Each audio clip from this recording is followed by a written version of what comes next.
Hey everybody, it's been a while. So episode 3. This is really all about hand tools and things like that. Really, I'm not going to be talking about machine accessories. I'll talk more about those when we get to videos where we make some pipes, if you like. So this one is all about hand tools and different ways you can use them and things like that. So I've not been in the workshop very much in the last month or so. Early December, I got smashed by the flu, so that pretty much laid me out for 2 weeks, and then it's just been so cold, and it takes quite a bit to heat this workshop. It's not exactly watertight, let's say. So it's picking up a little bit now. I think we're gonna get some more cold weather at some point, but it's nice to just be back in here and doing a few odd jobs. I think I'm actually going to spend a bit more time putting the finishing touches to this Blast Blowfish here, which I'm kind of liking. I like the way it's turning out. But anyway, that's one for finishing up to be listed soon. So hand tools. Most of this is files, and over time you just pick up the kinds of things that you like to use and you stick with that. So the vast majority of the time you'll be using files to do a little bit more definition shaping. So you take your pipe that's on the wheel, and you're going to do as much as you can on the shaping wheel, but then you might need to refine. There might be some tight corners that you can't get at, and there are a number of different files that you can use. This is a really coarse round file. It's a fairly slim one, and it's a fairly short one as well, made by Valorb or Valorbi, depending on how you want to say it. Whenever I buy files, I just buy them without a handle, and then I just quickly turn the handle. This one's out of oak, and this one is what you would class as an engineering file, a bastard engineering file. Really coarse, and this is great for transition work, and also for making saddle stems as well. This is like my kind of go-to tool for saddle stems. Cuts them really quick. And then you've got other types of engineering files, like this flat file that's obviously had a drip or something on it. Oh god. You can tell I haven't been in here in ages. And again, this is a Valorbi, a really coarse cut, and it's got cutting edges on all 4 sides. It's got a slight taper on it, but a good file if you need something to remove material really quickly. I don't know why, but this one is really good for removing material behind the button, and I use that one just before I take it to the button shaping wheel, which I'll show you in a future video. This was like one of the cheapest files I've ever bought. Faithful. And then files that you use for stem work, and when it comes to stem work, I really like the Jewelers files. So again, Valorbi, and this is a 00 cut, so the coarsest cut you can get, and this removes material really quickly, but it leaves a really nice finish for a 00 cut. And this particular type of file, I don't bother handling these ones because I prefer using them like this, to be honest.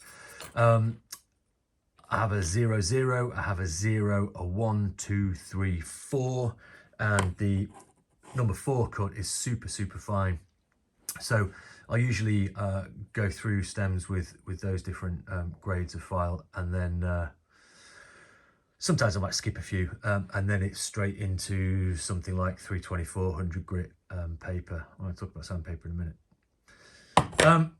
Then you've got things like the microplane rasps, and this is a really small circular profile rasp. These things are great for removing quite a lot of material quite quickly, but leaves a really fine finish. It's more of a planed finish than a traditional rasp. And I don't use rasps that often because they don't finish very well. You've got to do loads of work after them. Those are pretty cool. And I've got a couple more different sizes. You can get flat ones and square ones and all kinds of things.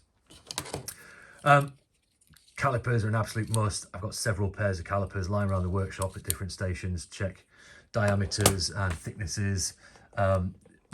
These ones I got from the middle of Lidl, as you can tell. If you're in the UK, you'll know what I mean by that. And then there's all these other different types of files as well. So here's ones that I use to cut the micro radius behind the button. Not focusing very well. So it has no cutting edges on the flats, but on the edges, it's got round edges and cutting edges there. So I use that behind the button just here to create that that's really small radius so that the stem turns into the button without any flat bits. And then there are other files as well, like this one, useful for inside the slot. Will it focus? Just about. Again, round edges and cutting sides on all 4 sides. Here's a really fine file. This one I use mainly for silver work before sanding on silver, but this is like a cut for square edges. Again, all of these I think are will be really great files. And then you've got I think these are actually for pottery. They're actually for cutting I think into pottery when it's kind of like leather hard. Somebody can write in the comments if I get that wrong, but I buy these. They're called spiral saw blades. I buy these from either Vermont Freehand or Raw Crafted, and they do eventually wear out over time, so I usually buy quite a few of them. I can't find a supplier in the UK, and I forget exactly the manufacturer's name. Begins with a K. Anyway, again, somebody in the comments can add something to that if they like. Kemper, I think. These are a must for, I think for me, they're a must for slot work and getting those, nicely smooth funneled slots. Another thing for slot work is this, and this is a, what do you call it? My head's gone completely. Anyway, this is a saw blade ground down, a jigsaw, that's it, a jigsaw blade ground down. And this is a, cuts on the pull, obviously.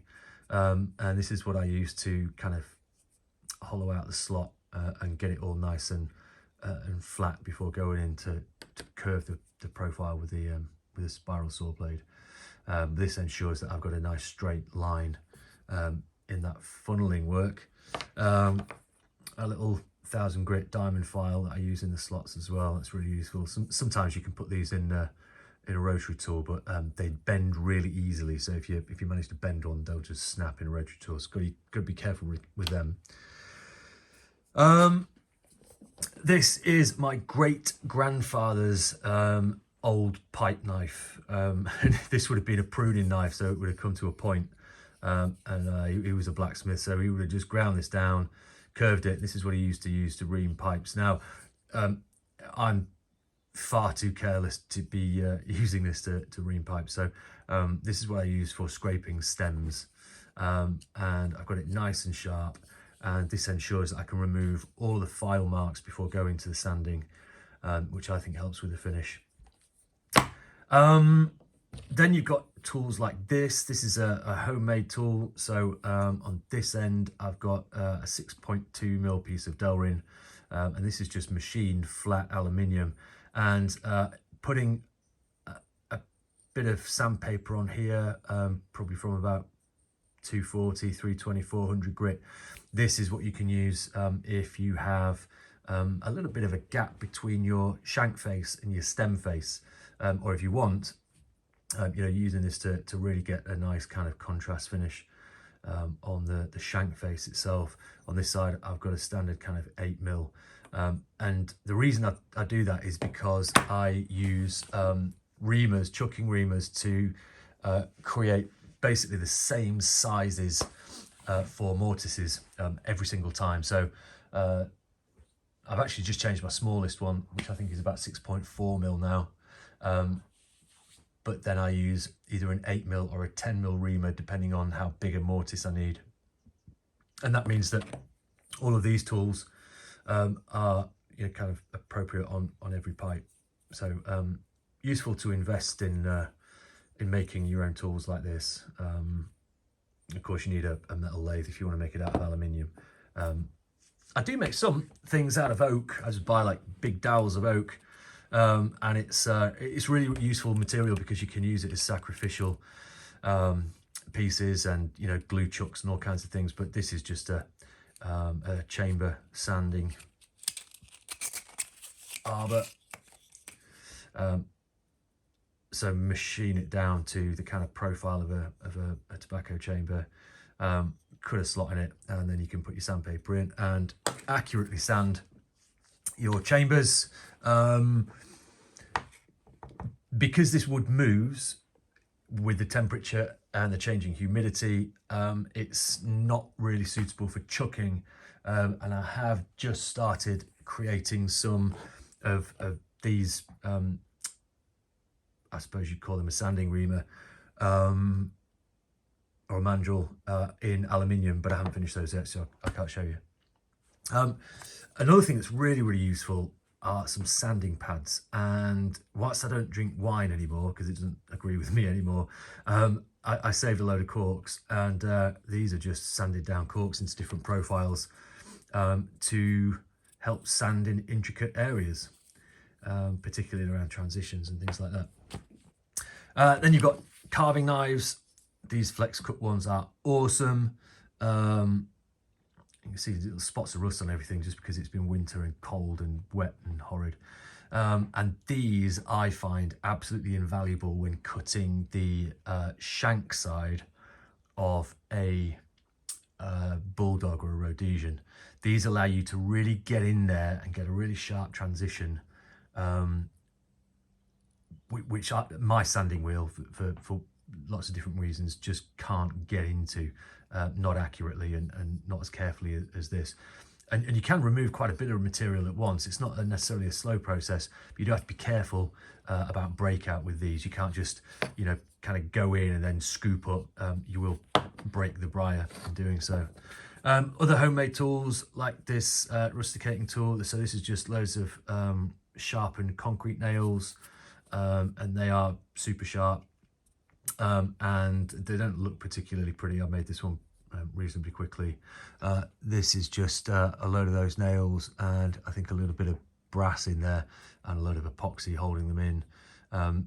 So the size, the diameter and the size of the nails determines how fine or how coarse rustication you actually want. And I really should have made this a little bit thinner because the size of the handle means that I can't get into some places, but there you go, you live and learn. And I guess finally, stamp. I don't know if I can get that to focus on there. So this is the stamp that I use. I have got a couple of other stamps. The first one that I had made didn't work too well. It was a hand cut stamp. Second one worked a lot better, but it was a bit big and I wanted something really small, really, what's the word I'm looking for? Really inconspicuous. And I settled on this circular design, so it doesn't work very well on flat shanks. It works best on circular shanks, and I just use this by hand. It does take a bit of practice, so don't go and you know, get a stamp and then go stamping pipes. Make sure you practice on things when you get a new stamp made. I had this made from Buckeye, like many pipe makers, because they do such a fantastic job. This one cuts so well. And I suppose that there are probably other things that I could talk to you about as well, but I don't know, I think I'll just save those for future videos. I know this is a pretty quick one, pretty short one, but hopefully that's given you some idea of what I use. And you know, as always, these videos are for those of you who are kind of aspiring to make pipes, or you've got a kit and you're thinking, what tools can I use that are already in my workshop? Or you're thinking about, you know, biting the bullet, buying a lathe and getting into pipe making, or you've got all of that gear, you've started pipe making or whatever. But just remember, I don't have all the answers, and I probably don't have all the best techniques. As many people say, there's more than one way to skin a cat, and there definitely is when it comes to pipe making. But this is just how I do things, and I'm just sharing those with you just in case they help, and hopefully they will help.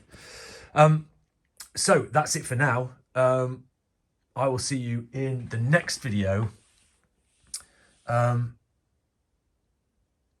which I think is where we're going to start making some pipes, and showing you some of the techniques that I use to do so. And I think during the week I'm going to get back in here and get drilling some of these that I've got. I'm looking forward to some of these, because when you shape by hand, you can really hit the grain, and this one looks pretty good, and this one looks pretty good too. So I'm excited about these. Fingers crossed. See you all soon.